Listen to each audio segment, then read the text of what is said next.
Hello everyone, welcome to Simran's chemistry class. तो आज का हमारा टॉपिक है Clapeyron and Clausius Clapeyron equation. सबसे पहले अगर मैं क्लैप्रियन इक्वेशन की बात करूं तो इसमें हम क्या करते हैं, हम इसमें थर्मोडायनेमिक ट्रीटमेंट करते हैं फेज इक्विलिब्रियम का। Thermodynamic treatment of phase equilibrium, right. Next अगर मैं क्लॉसियस क्लैप्रियन इक्वेशन की बात करूं ना, तो ये इक्वेशन वैलिड होती है only for sublimation and vaporisation, only for sublimation and vaporisation. अगर मैं सब्लिमेशन की बात करूं मीन सॉलिड का डायरेक्ट गैस में कन्वर्जन, अगर वेपोराइजेशन की बात करूं तो लिक्विड का गैस या वेपर्स में कन्वर्जन। तो इसमें क्या होता है, दोनों में वेपर्स में कन्वर्जन हो रहा है। तो हम ना क्या करते हैं कि बेसिकली क्लॉसियस ने क्या अजम्पशन ली थी कि जो वेपर्स है ना, वो अगर हम ये सपोज कर ले कि आइडियली बिहेव कर रहे हैं और इस कंडीशन को हम अपनी क्लैप्रियन इक्वेशन में पुट कर दें, क्लैप्रियन इक्वेशन में पुट कर दे, तो हमारे पास जो रिजल्टिंग इक्वेशन आएगी वो क्लॉसियस क्लैप्रियन इक्वेशन होगी, राइट। तो इसको एक बार ध्यान से दोबारा देखते हैं कि जो क्लॉसियस क्लैप्रियन इक्वेशन होती है सिर्फ सब्लिमेशन और वेपोराइजेशन के लिए ही वैलिड होती है, बिकॉज इसमें हम अजम्पशन लेते हैं कि जो वेपर्स होते हैं वो आइडियली बिहेव करते हैं। उसके बाद जब हम इस अजम्पशन को क्लैप्रियन इक्वेशन में पुट करते हैं तो क्लॉसियस क्लैप्रियन इक्वेशन आती है, राइट। अब हम सबसे पहले बात करते हैं क्लैप्रियन इक्वेशन की। क्लैप्रियन इक्वेशन की इसने क्या किया था, इसने थर्मोडायनेमिक ट्रीटमेंट किया था फेज इक्विलिब्रियम का। तो हमने सबसे पहले एक इक्विलिब्रियम लिया जो कि दो फेजेस का ट्रांसफॉर्मेशन का इक्विलिब्रियम है। बेसिकली अल्फा और बीटा जो है वो दो फेजेस है जो आपस में इक्विलिब्रियम में है, राइट। तो यहाँ पे हमें पता है कि ड्यूरिंग फेज ट्रांसफॉर्मेशन जो टेम्परेचर और प्रेशर है वो कांस्टेंट रहता है, टेम्परेचर और प्रेशर जो है वो कांस्टेंट रहता है। ये चीज हमें पता होनी चाहिए, पहली बात। दूसरी बात, हमें ये चीज पता होनी चाहिए कि जब भी दो फेजेस आपस में कन्वर्ट होते हैं तो जो केमिकल पोटेंशियल्स की वैल्यू होती है दोनों फेजेस के लिए वो इक्वल होती है। तो ये दो चीजें हमें पता होनी चाहिए, राइट। और हमें ये भी पता होना चाहिए कि केमिकल पोटेंशियल जो होता है वो पार्शियल मोलर फ्री एनर्जी के इक्वल होता है। सो यहाँ से हम ये चीज कह सकते हैं, इसको हम यूज करेंगे बिकॉज हम थर्मोडायनेमिक ट्रीटमेंट कर रहे हैं फेज इक्विलिब्रियम का। उससे पहले हम अपने थर्ड पॉइंट की बात करते हैं कि अगर हम ये सपोज कर ले, सपोज अल्फा और बीटा जो है वो आपस में एक दूसरे से फेज एक्सचेंज कर रहे हैं, फेज ट्रांसफॉर्मेशन हो रहा है और म्यू अल्फा म्यू बीटा के इक्वल है। अगर हम इस फेज ट्रांसफॉर्मेशन के दौरान थोड़ा सा स्लाइड चेंज कर दे तो हमारे पास क्या होगा, जो mu alpha plus D mu alpha इस बार किसके इक्वल हो जाएगा, mu beta plus D mu beta के इक्वल हो जाएगा, राइट। किया कि हमने फेज ट्रांसफॉर्मेशन हो रहा था, ड्यूरिंग फेज ट्रांसफॉर्मेशन अगर हमने थोड़ा सा चेंज इंट्रोड्यूस कर दिया तो वो चेंज जो है वो यहाँ पे शो होगा और ये दोनों जो है mu alpha plus D mu alpha जो है वो mu beta plus D mu beta के इक्वल होंगे, राइट। नेक्स्ट हमने क्या करना है, इस इक्वेशन को और इस इक्वेशन को आपस में अगर हम ध्यान से देखें तो यहाँ से हम ये कह सकते हैं D mu alpha will be equal to D mu beta, right. अब हमें इस इक्वेशन को यूज करना है, साइड बाय साइड हम बात करते हैं। हमें पता है जो केमिकल पोटेंशियल होता है वो पार्शियल मोलर फ्री एनर्जी के इक्वल होता है। सो हम ये कह सकते हैं, हमें ये पता है फ्रॉम थर्मोडायनेमिक्स, बिकॉज ये थर्मोडायनेमिक ट्रीटमेंट ही हम कर रहे हैं फेज इक्विलिब्रियम का, that dg is equals to vdp minus sdt। अगर मैं मोलर फ्री एनर्जी की बात करूं तो यहाँ पे मैं molar volume dp minus molar entropy dt की बात करूंगी, राइट। अब हमें पता है कि अगर म्यू जो है वो gm के इक्वल है तो D mu will be equal to dgm। अब यहाँ से मुझे सिर्फ एक काम करना है, मुझे डी म्यू अल्फा और डी म्यू बीटा की वैल्यू निकाल के इस इक्वेशन में पुट करनी है, राइट। तो यहाँ से डी म्यू अल्फा किसके इक्वल होगा, this will be equal to molar volume of alpha dp minus molar entropy of alpha dt, and d mu beta will be equal to molar volume of beta dp minus molar volume of beta dt, right. अब हमें क्या करना है, इन दोनों को equate करना है, because हमारा जो फेज इक्विलिब्रियम है ड्यूरिंग फेज ट्रांसफॉर्मेशन यही चीज कहता है कि D mu alpha is equal to D mu beta. तो यहाँ पे हम नेक्स्ट स्टेप करने जा रहे हैं, since D mu alpha is equals to D mu beta, तो यहाँ से मैं डी म्यू अल्फा और डी म्यू बीटा की वैल्यू पुट कर रही हूँ, V M alpha dp minus sm alpha dt is going to be equal to vm beta dp minus sm beta dt।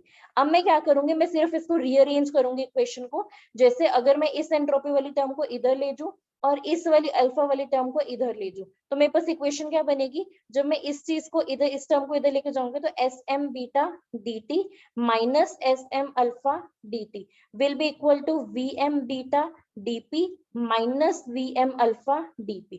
अब मैं यहाँ से अगर dt को कांस्टेंट निकालू तो मेरे पास sm beta minus sm alpha बचेगा, राइट। और यहाँ से मेरे पास क्या बचेगा, V M beta minus V M alpha DP. अब मैं इस चीज को क्या लिख सकती हूँ, this is the change in entropy, और किसमें चेंज, मोलर एंट्रोपी में चेंज, और कैसे, ड्यूरिंग ट्रांजिशन। सो हम इसे क्या कह सकते हैं, change in molar entropy change during transition, dt will be equal to, इसे हम क्या कहेंगे, molar volume change during the transition times dp। यहां तक अगर ये क्लियर है तो बस इसको हमने क्या करना है, यहाँ से हमें dp by dt की वैल्यू निकालनी है, which is going to be equal to delta S M T, t stands for transition, m stands for molar, upon delta V M T, right. इसको हम क्या लिखते हैं, दोबारा से यहाँ पे लिखते हैं, dp by dt is equals to delta S M T upon delta V M T. तो इसी इक्वेशन को मैं बोलूंगी अपनी क्लैप्रियन इक्वेशन, क्लैप्रियन इक्वेशन। अभी इसको थोड़ा सा मॉडिफाई और करके देखेंगे, एक इक्वेशन और आएगी, बट यहाँ से ये इक्वेशन को भी हम क्लैप्रियन इक्वेशन कहते हैं।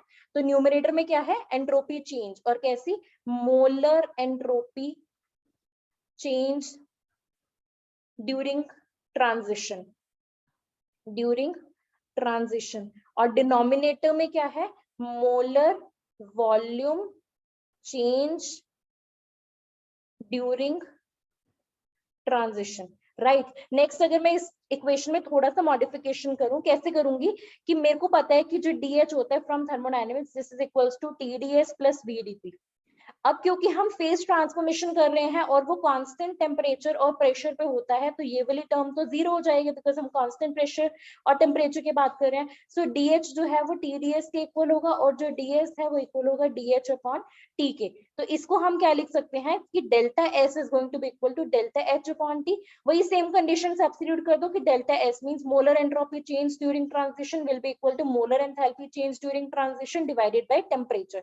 तो अगर मैं इसी कंडीशन को, और ये टेम्परेचर होगा ट्रांजिशन के कोरिस्पॉन्डिंग, इसको अगर मैं इस इक्वेशन में सब्स्टिट्यूट कर दूं तो मेरे पास second form of Clapeyron equation आ जाएगी, जो हम इसे भी हम मोर फ्रिक्वेंटली यूज करते हैं। So this is going to be equal to molar enthalpy change during transition upon temperature of transition times molar volume change of transition. तो ये भी मेरे पास जो है a type of Clapeyron equation ही है, जिसे हम बहुत फ्रिक्वेंटली यूज करते हैं, राइट। अब मैं इस इक्वेशन को नेक्स्ट पेज पे लिख रही हूँ और इसके एप्लीकेशंस की बात करती हूँ कि dp by dt is equals to delta h m transition upon temperature of transition times delta vmt। ठीक है, अब हम इसके एप्लीकेशंस की बात करते हैं। सबसे पहले हम बात करते हैं अगर हमारे पास सॉलिड टू लिक्विड कोई भी फेज ट्रांसफॉर्मेशन हो रही है, सो इसमें हम क्या कहेंगे कि dp by dt, यहाँ पे हम अगर ये चेंज हो रहा है तो यहाँ पे मैं इसको फ्यूजन लिख सकती हूँ, क्योंकि और molar enthalpy of fusion upon temperature of transition, यहाँ पे मेरे पास मेल्टिंग हो रही है तो यहाँ पे मैं Tm लिख सकती हूँ। ट्रांजिशन मींस यहाँ पे ट्रांजिशन क्या हो रहा है, मेल्टिंग हो रही है। और यहाँ पे हम क्या लिख सकते हैं इसको, molar volume of liquid, because it is change ना, molar volume of liquid minus molar volume of solid, ये चीज लिख सकते हैं हम इसमें, राइट। अब अगर हम इसमें बात करें, हमें पता है जब भी हम फ्यूजन करते हैं, यानी कि हम अब फेज चेंज कर रहे हैं, हम सॉलिड को लिक्विड में चेंज कर रहे हैं, तो यहाँ पे हमें एनर्जी या जो हीट है वो प्रोवाइड करनी पड़ती है। दैट मीन्स ये जो है वो एंडोथर्मिक टर्म है, एंडोथर्मिक, बिकॉज हमें टेम्परेचर जो है वो यहाँ पे हमें देना पड़ रहा है। तो ये जो डेल्टा एच फ्यूजन होगा इसका साइन हमेशा पॉजिटिव होगा, ये जो है मेल्टिंग टेम्परेचर है ये भी पॉजिटिव ही होगा। इस चेंज की अगर मैं बात करूं तो ये जो है वो दो तरीके के हो सकते हैं, जो मोलर वॉल्यूम में चेंज है it can be positive and it can be negative. तो मोस्ट ऑफ सॉलिड्स के लिए, जो भी सॉलिड्स एक्सपेंडिंग सॉलिड्स होते हैं, एक्सपेंडिंग सॉलिड्स मींस जिन सॉलिड्स को हम हीट करते हैं और उनका वॉल्यूम बढ़ता है, जो कि मोस्ट ऑफ सॉलिड्स के केसेस में होता है कि मोलर वॉल्यूम ऑफ लिक्विड जो होता है वो ज्यादा होता है मोलर वॉल्यूम ऑफ सॉलिड के, दैट्स व्हाई ये जो चेंज होता है पॉजिटिव होता है, राइट। अगर मैं ये बात करूं कि अगर मैं कॉन्ट्रैक्टिंग सॉलिड्स की बात करूं, for contracting solids, for contracting solids, और कॉन्ट्रैक्टिंग सॉलिड्स कौन से होते हैं, आइस हो गया, बिस्मिथ हो गया, गैलियम हो गया, ये कॉन्ट्रैक्टिंग सॉलिड्स होते हैं। इनके केस में हमारे पास क्या होता है, मोलर वॉल्यूम लिक्विड का कम होता है मोलर वॉल्यूम ऑफ सॉलिड से, जिसकी वजह से चेंज हमारे पास नेगेटिव आता है। तो हम नेक्स्ट पेज पे बात करते हैं कि dp by dt जो होगा, जो कि delta H fusion upon temperature of melting time और melting point you can say times Vm liquid, molar volume of liquid minus molar volume of solid. इसका पूरे का जो साइन है dp by dt का, इस पूरे का साइन पॉजिटिव और नेगेटिव कब होगा, तो पॉजिटिव होने का मतलब है कि हमारे पास कैसा सॉलिड है, एक्सपेंडिंग सॉलिड है, एक्सपेंडिंग सॉलिड है, जो कि मोस्ट ऑफ केसेस में होता है। और नेगेटिव किस केस में होगा, फॉर कॉन्ट्रैक्टिंग सॉलिड्स, जैसे कि हमारे पास हो गया आइस हो गया, बिस्मिथ हो गया, गैलियम हो गया। तो अगर मैं बात करूं अपने dp/dt की, बिकॉज ये या तो पॉजिटिव है या ये नेगेटिव है, और ये यूज कहाँ होता है, जब भी मैं फेज कर्व्स बनाती हूँ, प्रेशर वर्सेस टेम्परेचर कर्व्स बनाती हूँ, तो वहां पे यूज होता है कि ये जो होता है स्लोप का काम करता है, बिकॉज ये क्या है, अगर मैं इसको dy/dx से कंपेयर करूँ तो स्लोप का काम कर रहा है। तो स्लोप पॉजिटिव और नेगेटिव हमने चेक करनी है, क्योंकि अभी हम सिर्फ क्लैपेरॉन इक्वेशन की बात कर रहे हैं, फेज डायग्राम्स की बात नहीं कर रहे। तो इसमें ध्यान रखना है कि जब भी मेरे पास dp/dt पॉजिटिव होगा, मींस उस सॉलिड के लिए जो स्लोप होगी वो पॉजिटिव होगी, और जब भी मेरे पास dp/dt नेगेटिव होगा तो उस सॉलिड के लिए जो स्लोप आएगी वो नेगेटिव आएगी, राइट, मींस डिक्रीजिंग स्लोप आएगी। तो ये हमारे पास पहली एप्लीकेशन होगी। सेकेंड एप्लीकेशन की बात करते हैं, अगर मेरे पास वेपोराइजेशन हो रही है, वेपोराइजेशन मींस लिक्विड जो है वो गैस में या वेपर्स में कन्वर्ट हो रहा है, तब हम dp/dt को कैसे लिख सकते हैं, हम न्यूमरेटर में डेल्टा H जो है वो वेपोराइजेशन लिख सकते हैं, बिकॉज वेपोराइजेशन हो रही है, टेम्परेचर ऑफ ट्रांजिशन को बॉइलिंग पॉइंट लिख सकते हैं, और मोलर वॉल्यूम चेंज को हम लिख सकते हैं molar volume of gas minus molar volume of liquid, right. अब हमें यहाँ पे क्या कह सकते हैं कि ये जो मोलर, क्योंकि वेपोराइजेशन कर रहे हैं तो ये भी एक एंडोथर्मिक रिएक्शन है, बिकॉज हम टेम्परेचर प्रोवाइड कर रहे हैं, तो ये जो डेल्टा एच वेपोराइजेशन होगी हमेशा पॉजिटिव होगी, बॉइलिंग पॉइंट है पॉजिटिव होगा, और हमें पता है हमेशा क्या होता है, for all cases volume of gas जो होता है मोलर वॉल्यूम ऑफ लिक्विड से हमेशा ज्यादा ही होता है, मच मच ग्रेटर कह सकते हो।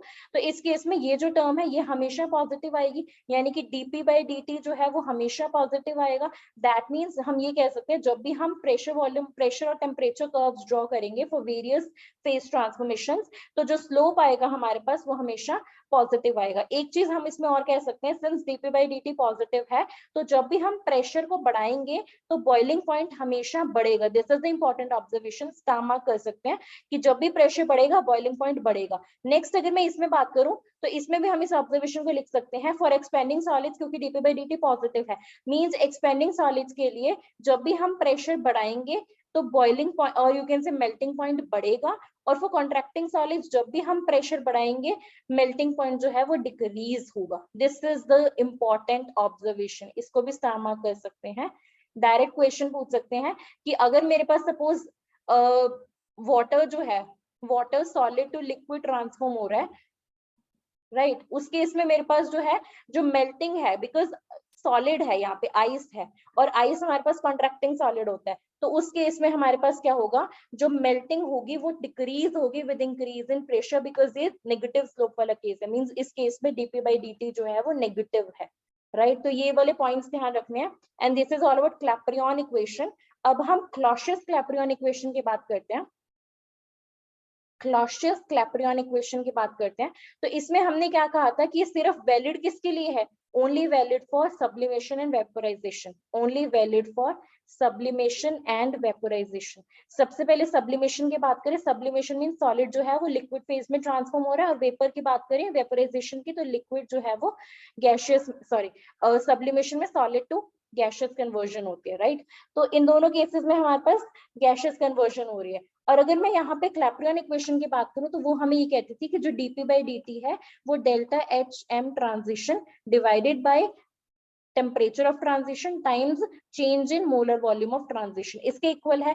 और हमने क्या है करना है यहाँ पे, और इस टर्म को अगर हम ध्यान से देखें फॉर बोथ द केसेस, अगर हम सबसे पहले इसकी बात करें कि सॉलिड जो है वो सब्लाइम कर रहा है, गैस में कन्वर्ट हो रहा है, तो इस केस में जो डेल्टा MT होगा, डेल्टा VMT किसके इक्वल होगा, molar volume of gas minus molar volume of solid. और हमें पता है मोलर वॉल्यूम गैस का मच मच ग्रेटर होता है मोलर वॉल्यूम ऑफ सॉलिड से, जिसकी वजह से हम इस वाली टर्म को जो है वो निग्लेक्ट कर सकते हैं। तो मेरे पास जो डेल्टा VMT होगा ना, इससे मैं वॉल्यूम ऑफ गैसियस भी जो है वो एज्यूम कर सकती हूँ, molar volume of gas assume कर सकती हूँ in case of sublimation.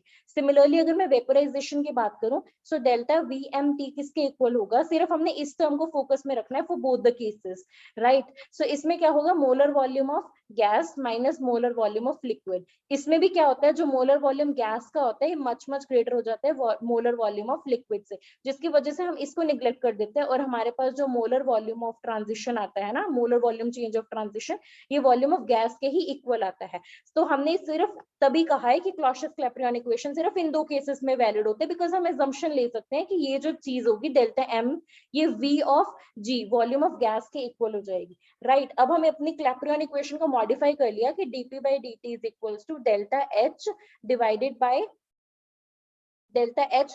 Bye temperature of transition, यहाँ पे भी मोलर एंथैल्पी ऑफ ट्रांजिशन लिख देते हैं और यहाँ पे वॉल्यूम ऑफ गैस लिख देते हैं। नेक्स्ट असम्पशन मैंने स्टार्टिंग में ये कही थी कि हमने यहाँ पे वेपर्स को, मींस बेसिकली क्लॉसियस ने वेपर्स को एज्यूम कर लिया था कि हमारे पास आइडियल है।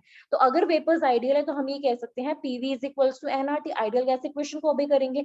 अब क्योंकि यहाँ पे मैं मोलर वॉल्यूम की बात कर रही हूँ, तो मोलर वॉल्यूम में n तो 1 होगा, तो यहाँ पे मैं PVG को किसके इक्वल रख सकती हूँ, RT के। तो यहाँ से यहाँ इसकी वैल्यू क्या आ जाएगी, RT अपॉन T। बस मुझे इसकी वैल्यू को ना यहाँ पे सब्स्टिट्यूट करना है, तो dp by dt किसके इक्वल हो जाएगा, enthalpy change of transition divided by temperature of transition times, यहाँ पे इसकी जगह पे हम लिख सकते हैं, इसको हम ना जनरलाइज कर देते हैं, यहाँ पे सिर्फ मोलर वॉल्यूम की बात करते हैं। अगर हम सिर्फ मोलर वॉल्यूम की बात करें तो हमारे पास यहाँ से क्या आएगा, RT times RT divided by P।